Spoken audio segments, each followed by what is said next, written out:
Luego de la reunión que sostuvieron 28 representantes de taxistas con el subsecretario de Gobernación, Ricardo Peralta, las partes señalaron que ya se llegó a un primer acuerdo que incluye 3 puntos esenciales.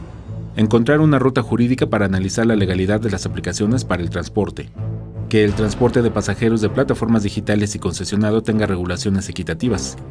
Y que no habrá bloqueos en las ciudades en las cuales hubo movilización de taxistas.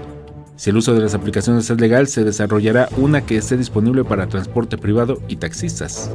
Y eventualmente, si resultaren absolutamente legales, que éstas sean de aplicación genérica, incluido el Movimiento Nacional Taxista.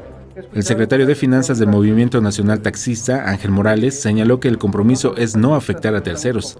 Agregó que el MNT está convencido de que es ilegal que existan las plataformas digitales que brindan el servicio de transporte sin concesiones y que ello habrá de quedar demostrado en las reuniones siguientes.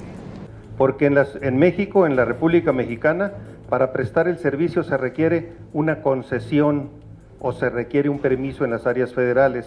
Y quien no tenga una concesión o un permiso definitivamente está fuera de la ley. Efraín Miranda, líder del MNT, ofreció disculpas a la ciudadanía por las afectaciones y se dijo confiado de que se llegará a un acuerdo conveniente para todos.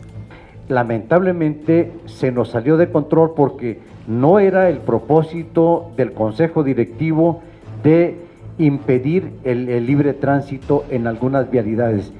Será el próximo lunes 14 de octubre a las 13 horas cuando se reunirán de nueva cuenta para analizar los avances de los acuerdos. Estarán presentes las consejerías jurídicas de la Ciudad de México y del Estado de México, autoridades de la Secretaría de Gobernación y el organismo jurídico del Movimiento de Taxistas. Imágenes, Jesús Arias, información y voz, Alberto Álvarez Santana, 21 Noticias.